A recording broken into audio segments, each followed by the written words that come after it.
So kayo udto no sa kalisod sa panahon karon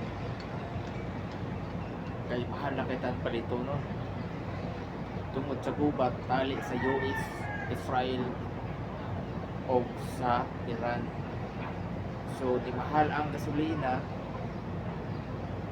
di mahal tanan palito no kay apektado man tanan kay ang mga pagkaon sama sa pagkaon kinahanglan na siya i-transport para makadagan ng sakyanan kinahanglan gasolina. So ingana siya umahal maayo tanan balitonon. So apektado tanan kaya ang giawayan karon lugar man sa mga daghang mga gases daghang mga gasolina. So ingana no lisod kaayo basta na igubat kay mumahal ang palitonon kay black tanan walay transport kamay tabuk dito sa ilahang lugar. So magampo lang kita nga unong na ang kwan gubat tali sa US o sa Iran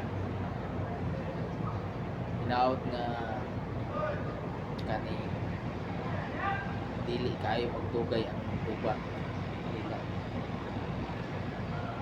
kala sa ginunta dili lang taas. So nga na no punta hatagan kita kalinaw sa Ginoo kalinaw sa atong mga ulang kasing-kasing punta wala lang sa atong generation ang tawag nila ay kanang naa sa Bible revelation sa Bible na end times the second coming of God of Jesus Christ. Second coming. So second coming mao na ang judgment niya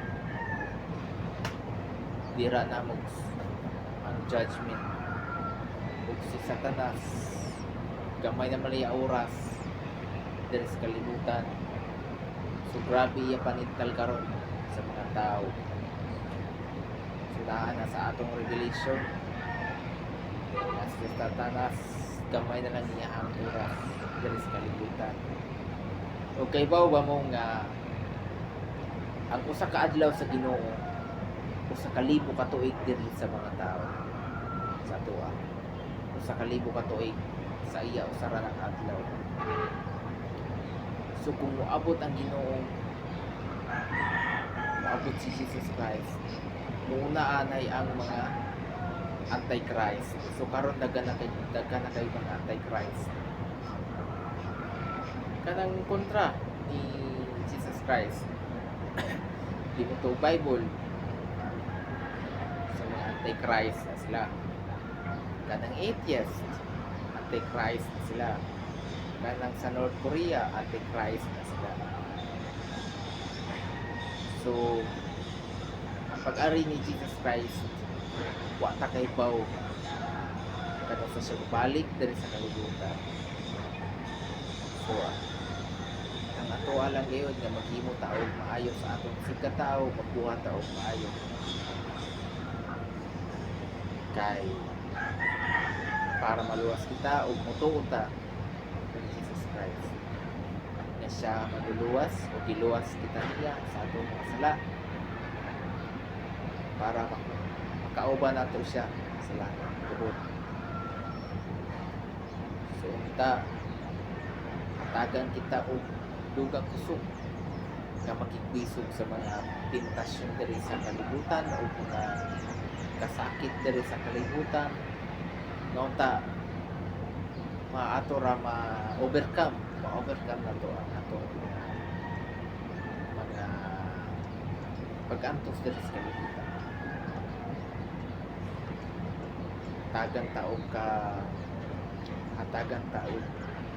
alam hatagan taog alam hatagan taog mayong panglawas mao siya importante pinakanindot na blessing sa Ginoo. Maayo nga panglawas. Mao siya pinakandot sa Ginoo na gihatag sa inyo. Ang mga blessings na maayo nga panglawas. Bisan dili ta sa ito lang kita kuigor ta makakaon. Importante maayo atong lawas. Usaon pa nato pag makipiso dahil sa kalibutan. Unya kung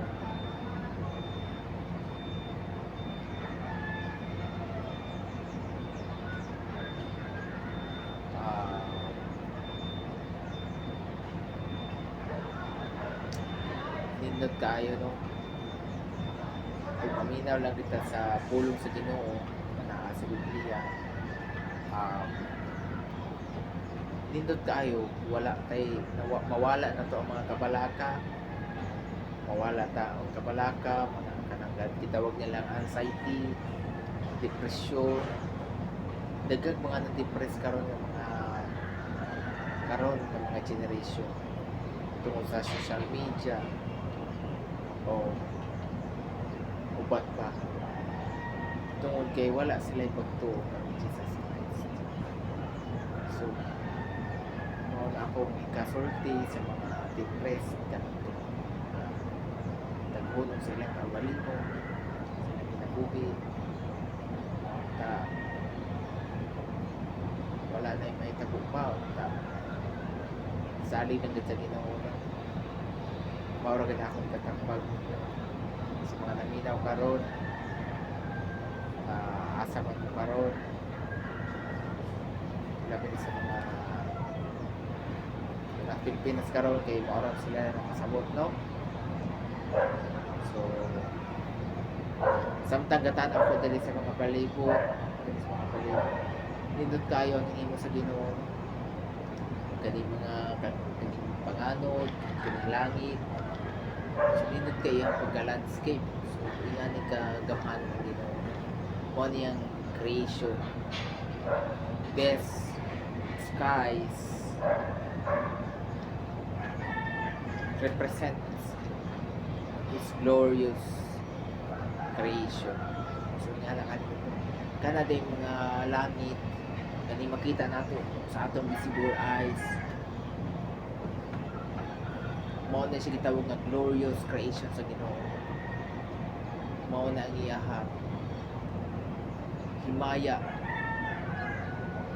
dira gisupod nga unsa siya kagamhanan ang iyang creation kaning langit ug ang lupa kalibutan. So perfect creation.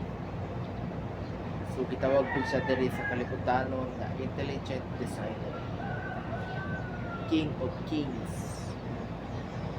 King of Kings. So siya ang pinakagamhanan.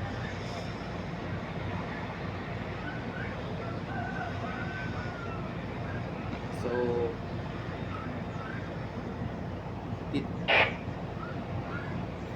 nasag ko po ano kani ikadalit ni mga verse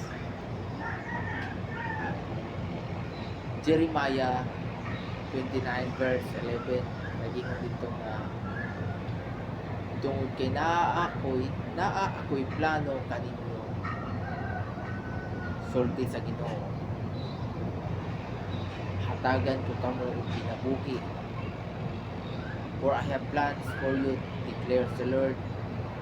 Hatagan ko kamo kinabuhi ug paglaom ug madagayaon kayo ng mga kani excuse me ng mga paglaom madagayaon kayo nga mulambo ug madagayaon kayo. Ug sa kaning Psalm 53 verse 1.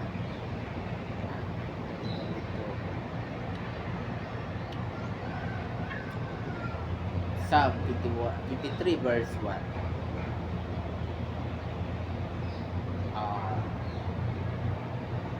The God is my shepherd. I shall not want. The God is my shepherd. Ang Ginoo ang ako ang Ginoo ang ako magbalantay ug walay nakulang na ako. Gitultulan niya ako sa lunhaw sibsibanan ug gipaduol ako niya sa tinaw nga katubigan. So ingat ano kanindot kaayo. Nindot kay paminaw ang ihatag sa Ginoo.